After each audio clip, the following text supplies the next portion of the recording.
Bismillahirrahmanirrahim. Assalamualaikum warahmatullahi wabarakatuh. Eh, Baik teman-teman semua, pada pertemuan kali ini kita akan membahas materi yang terakhir, yaitu sebelum UTS, yaitu kita akan membahas idhofah. Nah, jadi idhofah ini memiliki kesamaan dengan pembahasan pada topik frase yang telah kita pelajari sebelumnya. Ya. Jadi kita akan masuk dulu kepada pengertian idhofah. Jadi idhofah ialah gabungan dua kata, benda atau lebih, di mana kata yang kedua harus dibaca kasroh, ya, atau i, vokal i, sebab disambung dengan kata benda yang pertama. Nah, jadi keunikan atau ciri khas dari idhofah adalah bahwasanya karena digabung, ya, karena konsekuensi kedua kata tersebut digabung, maka kata yang kedua itu akhirannya berubah menjadi i. Nah, ini adalah ciri utama dari idhofah. Bahkan dia dijadikan sebagai definisi. Sebagai pengertian dari idhofah adalah gabungan dua kata yang mana akibat ketergabungan dua kata tersebut, maka kata yang kedua, maka dia harus berakhiran i. Nah, akan kita jelaskan lebih lanjut. Nah, kata benda yang terletak di posisi awal, ya, dinamakan dengan mudhof, sedangkan kata benda yang terletak pada posisi kedua dinamakan dengan mudhof ilaih.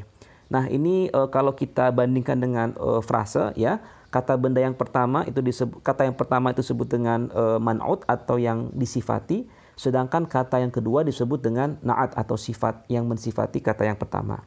Nah, sedangkan dalam konteks idhofah, kata yang pertama disebut dengan mudhof, sedangkan kata yang kedua disebut dengan mudhof ilaih.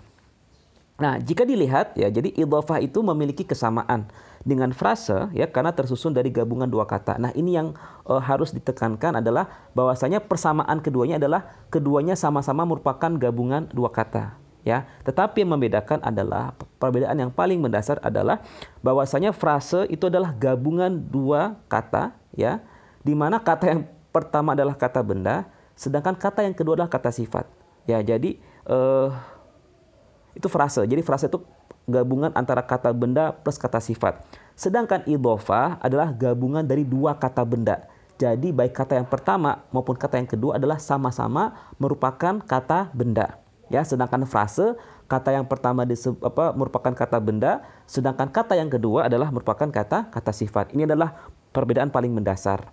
Jadi teman-teman jangan sampai keliru, ya. Jadi sebenarnya mudah saja, ya, keduanya adalah sama-sama gabungan dua kata. Bedanya kalau frase itu kata benda plus kata sifat, sedangkan kalau frase itu adalah kata benda plus kata benda. Nah, ya, kita akan masuk pada contoh nih, ya.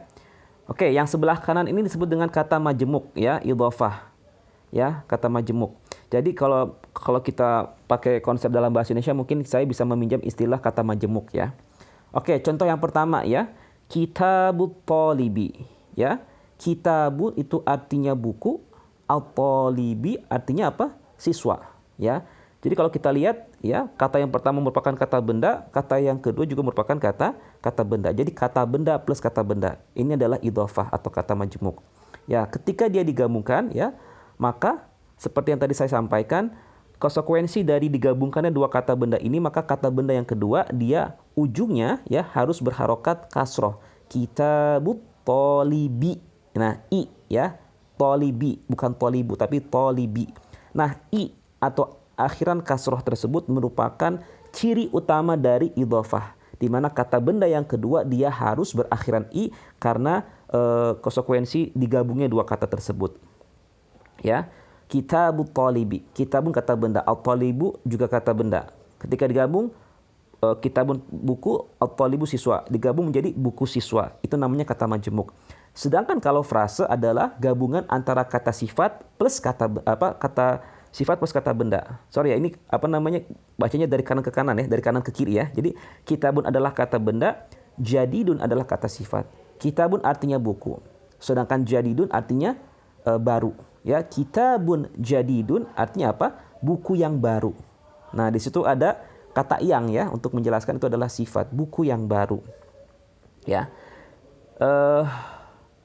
Perbedaan antara kitabun jadidu dengan al-kitabu al-jadidu, ya, yang di bawahnya hanyalah sekedar bahwasanya kalau yang pertama itu disebut dengan kata benda definitif, indefinitif, ya, masih bersifat umum. Kalau yang bawah yang memakai alif lam adalah dia berbentuk definitif, sudah tertentu, ma'rifah.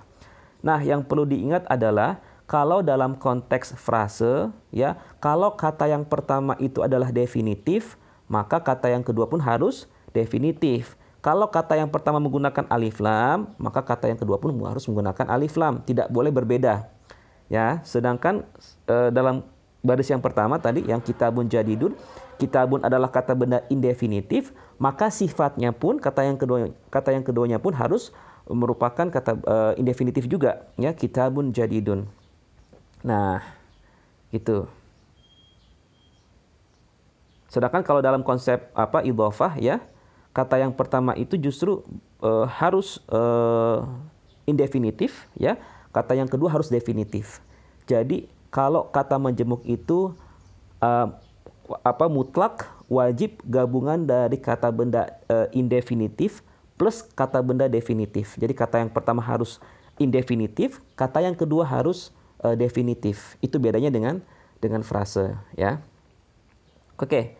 Sekarang kita akan mengulas sedikit tentang konsep idhofah. Jadi dalam bahasa Indonesia idhofah itu dapat disetarakan dengan kurang lebih, ya, dengan konsep kata majemuk, meskipun tidak sepenuhnya pas. Nah, mengapa sih kok tidak sepenuhnya pas? Ini karena gabungan di dalam kata majemuk itu membentuk arti baru, ya. Jadi kalau kita melihat kata majemuk di dalam bahasa Indonesia itu, ketika dua kata digabungkan menjadi satu, maka kedua kata itu akan membentuk arti yang baru. Nah, sedangkan idhofah dalam pengertian bahasa Arab itu tidak selamanya membentuk arti yang baru. Nah, ketika dua kata membentuk arti yang baru, ya, ini dalam konteks bahasa Indonesia, ya, dalam pengertian bahasa Indonesia, tandanya apa? Ya, kita tidak bisa menyisipkan kata apapun di antara dua kata tersebut. Jadi salah satu ciri atau tanda bahwasanya dua kata yang digabung telah membentuk arti yang baru, maka kita tidak bisa menyisipkan kata lain di antara dua kata tersebut. Contoh, kacamata. Ya, kacamata, kata kita nggak bisa menyisipkan kata dari, kaca dari mata atau kaca di mata, nggak juga. Ya, kacamata adalah sebuah kata baru. Kamar mandi, kita nggak bisa menyisipkan antara kamar dan mandi itu kata-kata lain. Kamar di mandi atau kamar dari mandi, nggak bisa. Nah, itulah salah satu bentuk atau contoh atau indikasi bahwasanya gabungan dua kata itu telah membentuk arti yang baru. Nah, jadi kalau merujuk kepada konsep atau pengertian kata majemuk di dalam bahasa Indonesia, sebenarnya idhofah, ya, tidak sepenuhnya dapat diterjemahkan, ya, ke dalam kata majemuk, gitu. Nah, tetapi dalam bahasa Inggris, ya, konsep idhofah itu dapat disetarakan dengan konsep genetif, ya, yaitu penambahan artikel s dan of untuk menggabungkan dua kata, seperti student dan book. Nah, ketika kita menambahkan huruf S, ya, student's book, maka berarti itu menjadi bentuk kepemilikan. Nah, ataupun kita menambahkan kata of di antara gabungan dua kata, misalkan student dan school. Ketika kita menggabungkan kata student dengan school menggunakan of, student of school, maka itu of di situ artinya apa? Menunjukkan asal atau di, ya, student at school atau student from school, gitu. Ya. Jadi kalau dalam bahasa Indonesia itu konsep idhofah dapat disetarakan dengan konsep kata majemuk meskipun tidak sepenuhnya pas. Dalam bahasa Inggris kata idhofah itu dapat disetarakan dengan konsep genetif. Nah, kalau merujuk kepada konsep bahasa Inggris ini lebih representatif atau lebih tepat, ya, konsep idhofah dengan konsep genetif, gitu, ya, seperti student's book atau student of school. Nah, oke, sekarang kita akan kembali lagi memperjelas ciri idhofah, ya.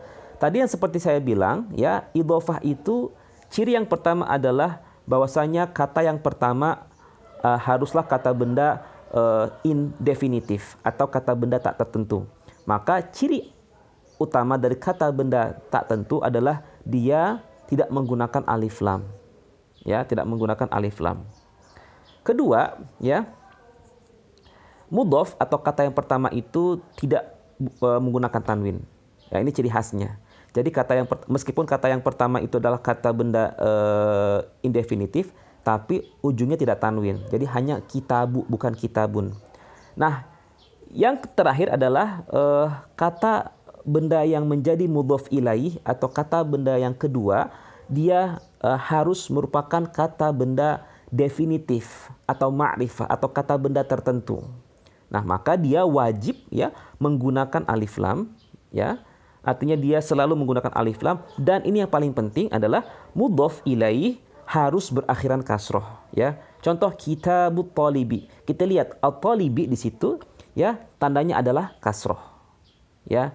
Jadi kalau misalkan dirangkum, ciri khas dari idhofah atau kata majemuk ini adalah kata yang pertama harus indefinitif, kata yang kedua itu harus definitif ya menggunakan alif lam, dan ujung dari kata yang kedua harus berakhiran kasroh. Itu sudah pasti dapat dikategorikan sebagai idhofah ya. Oke. Sekarang kita akan lebih mendalami perbedaan antara idhofah dengan frase atau na'at man'ut ya. Tadi yang seperti saya bilang ya, kalau idhofah ya kata yang pertama atau mudhofnya itu harus nakiroh atau kata benda indefinitif ya, sedangkan kata benda yang kedua itu dia harus bersifat definitif ya, ma'rifah gitu ya. Contoh kitabut talibi. Kitabun artinya buku, at-talibu artinya siswa, buku siswa ya. Ya, kitabun di situ adalah nakirah, at-talibi adalah ma'rifah. Contoh yang kedua babul hadidi. Babun artinya pintu, ya, al-hadidu artinya besi. Ketika digabung menjadi babul hadidi, ya. Babun nakirah, al-hadidi ma'rifah. Babun adalah kata benda indefinitif, al-hadidi adalah kata benda definitif. Kemudian talibul madrasati. Talibun adalah kata benda, al-madrasati adalah kata benda. Talibun adalah kata benda indefinitif atau yang disebut dengan nakirah, sedangkan al-madrasati adalah kata benda definitif atau ma'rifah, ya. Nah, sedangkan kalau dalam konteks na'at man'ut atau frase, ya, kita lihat ya.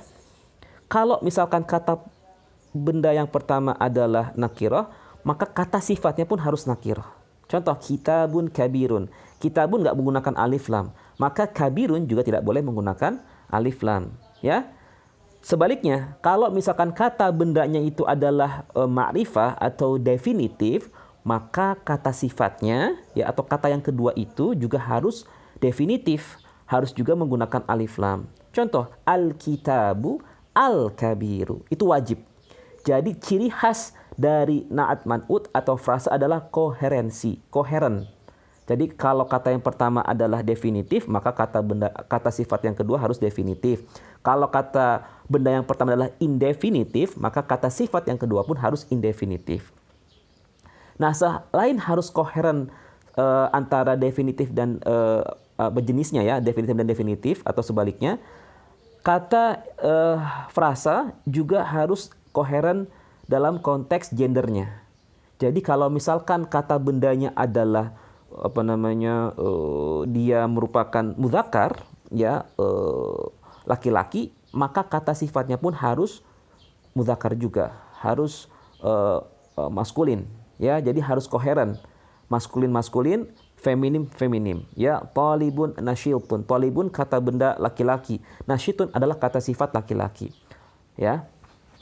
Jadi yang lagi frasa itu harus koheren dalam konteks pertama terkait dengan definitif dan indefinitifnya. Kedua adalah dalam konteks gendernya, itu harus koheren, harus sesuai. Sedangkan kalau misalkan idhofah tidak seperti itu ya. Kata yang pertama itu bisa mudzakkar, kata benda yang kedua bisa muannas. Contoh talibul madrasati ya, talibun kata benda laki-laki, al madrasati kata benda perempuan, tapi bisa digabung, itu adalah idhofah ya. Jadi perbedaan seperti itu. Nah, tadi yang seperti saya bilang ya, kata benda yang kedua itu ya dalam konteks idhofah dia harus merupakan kata benda definitif atau kata benda yang sudah tertentu penunjukannya ya. Tetapi kata benda yang kedua itu ya juga dapat digantikan dengan tiga bentuk ya, di mana sama-sama juga bersifat definitif. Contoh ya, nama orang ya, kitabu Muhammadin. Muhammadin di situ nggak perlu pakai alif lam ya, karena Muhammad itu adalah nama orang. Jadi secara nggak langsung otomatis ketika itu merupakan nama orang, berarti ya sudah pasti tertentu kan. Muhammad itu kan sudah tertentu nama orangnya, ya kan? Kitabu Muhammadin. Ya, jadi Muhammad itu adalah secara nggak langsung, meskipun dia nggak pakai alif lam, tapi karena dia nama orang, maka digolongkan sebagai kata benda definitif, ya, sudah tertentu, sudah khusus. Kemudian nama tempat atau nama kota. Contoh Jakarta. Jakarta itu adalah nama tempat, ya. Jadi dia juga digolongkan sebagai kata benda definitif meskipun dia tidak menggunakan alif lam. Ya sudah pastikan yang namanya Jakarta adalah ya definitif, tertentu. Nggak mungkin ada Jakarta yang kedua, Jakarta yang ketiga, nggak mungkin. Nah, kemudian adalah yang ketiga adalah kata benda yang didahului oleh kata kepemilikan tersambung. Seperti yang kita jelaskan sebelumnya, ya, dhamir mutasil. Ya, jadi ketika kita menggabungkan antara kata kepemilikan dengan sebuah kata benda, otomatis kata benda tersebut menjadi khusus, ya. Kitabun masih umum nih, tapi ketika kita buka itu sudah menjadi definitif. Artinya apa? Buku itu jelas secara definitif milik siapa. Kalau tadi kitabun masih umum, ya. Kitabun tuh umum. Dia sebut dengan nakirah, kata benda indefinitif. Tapi ketika dia ditambahkan dengan huruf K, kepemilikan, ya, maka otomatis buku tersebut menjadi khusus. Buku siapa? Bukunya, buku kamu, gitu ya. Nah, ketika itu maka kata benda yang ditambahkan dengan kepemilikan itu bisa menggantikan, ya, posisi ma'rifah, ya, atau bisa menggantikan posisi alif lam. Jadi sama-sama dianggap sebagai ma'rifah meskipun tidak menggunakan alif lam. Ya, jadi kitabu mudarrisika. Mudarrisika di sini adalah kata benda definitif karena dia sudah ditambahkan dengan K. K itu artinya kata kepemilikan. Pada penjelasan sebelumnya sudah saya jelaskan, ya, terkait dengan dhamir mutasil ini atau kata kepemilikan tersambung. Nah, sekarang kita akan masuk ke dalam makna idhofah. Nah, jadi makna idhofah itu ada 3 macam. Ya, jadi ketika dua kata digabungkan itu memiliki 3 arti. Ya. Nah, arti yang pertama adalah memiliki makna milik atau untuk. Contohnya nih, ya, adalah buku murid. Ya. Buku murid dapat diartikan sebagai buku milik murid atau buku untuk murid. Nah, di sini apa? Kita dapat mensisipkan pengertian milik atau untuk di antara gabungan dua kata tersebut. Ya, dalam makna yang pertama idhofah, dalam konsep yang pertama ini, idhofah itu memiliki kesamaan dengan konsep genetif dalam bahasa Inggris, seperti student's book. Jadi ketika dua kata digabungkan, student dan book, kemudian kita menambahkan s, maka itu berarti tambahan s tersebut adalah bermakna kepemilikan, bukunya siswa, student's book. Nah, dalam konteks bahasa Arab, ya, kitabut thalibi, ya, dalam konteks ini, ya, kitabut thalibi, ya, buku siswa itu diartikan sebagai milik. Ya, jadi kita bisa menyisipkan kata milik di antara dua kata tersebut. Buku siswa artinya apa? Buku milik siswa, atau juga bisa buku untuk siswa. Kitabut thalibi, buku siswa, diartikan sama dengan buku milik siswa atau buku punya siswa atau buku untuk siswa. Jadi makna idhofah yang pertama adalah untuk. Artinya kita bisa menyisipkan kata untuk atau milik di antara gabungan dua kata tersebut. Nah, sedangkan kita akan masuk kepada makna yang kedua, yaitu makna idhofah. Ya, makna idhofah yang kedua. Makna idhofah yang kedua adalah artinya berasal atau terbuat. Ya, contohnya adalah pintu besi. Ya, pintu besi dapat diartikan sebagai pintu dari besi atau pintu yang berasal dari besi. Nah, di sini kita dapat mensisipkan pengertian dari dan asal, ya, di antara gabungan dua kata tersebut. Sebagai contoh, ya, babul hadidi. Babun artinya pintu, al hadidi artinya besi, pintu besi. Nah, pintu besi itu di antara pintu dan besi kita bisa menyisipkan kata apa? Dari. Jadi pintu besi itu arti lainnya adalah pintu dari besi atau pintu yang terbuat dari besi. Nah, itu makna idhofah yang kedua. Artinya dari atau terbentuk, ya. Misalkan lemari kayu. Nah, lemari kayu itu artinya apa? Lemari dari bahan kayu, ya. Lemari dari kayu atau lemari terbuat dari kayu. Jadi kita bisa menyisipkan arti atau kata dari di antara gabungan dua kata tersebut. Nah, jadi kalau makna idhofah yang pertama itu artinya milik, makna idhofah yang kedua itu artinya dari atau terbuat atau berasal, ya. Pintu kayu, ya pintu yang berasal dari kayu atau pintu dari kayu. Oke. Kemudian makna idhofah yang ketiga adalah berarti di, ya, di tempat atau di waktu. Nah, contohnya adalah siswa sekolah atau pelajar sekolah atau misalkan mahasiswa kampus, ya. Jadi di antara kata siswa dan sekolah itu kita bisa menyisipkan arti di. Siswa sekolah atau pelajar sekolah artinya pelajar di sekolah. Mahasiswa kampus. Mahasiswa kampus itu artinya mahasiswa di kampus, ya. Jadi kata yang makna idhofah yang ketiga itu pengertian adalah di tempat, ya. Contoh dokter klinik. Dokter klinik itu adalah artinya dokter di klinik, ya, dokter di tempat klinik. Nah, jadi kita bisa menyisipkan kata di. Nah, yang kedua adalah kita menyisipkan di dalam pengertian waktu. Contoh nih, makan pagi, ya, makan pagi. Makan pagi itu artinya makan di waktu pagi, ya, makan pagi. Artinya makan di waktu pagi. Sholatus subhi, sholat subuh. Artinya apa? Sholat di waktu subuh. Nah, jadi makna idhofah yang ketiga ini, ya, dia diartikan, ya, dapat diartikan pertama di dalam konteks tempat, ya, bagaimana contohnya tadi, ya, mahasiswa kampus artinya mahasiswa di kampus, atau misalkan karyawan bank, karyawan di bank, ya, karyawan di tempat bank, atau bermakna waktu, misalkan tadi kayak makan pagi, lari pagi, artinya lari di waktu pagi. Oke teman-teman, saya rasa kalau kita memahami bahasa Indonesia, ya, kita bisa memahami konsep idhofah ini dengan sangat mudah.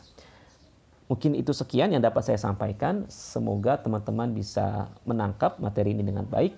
Kurang lebihnya mohon maaf.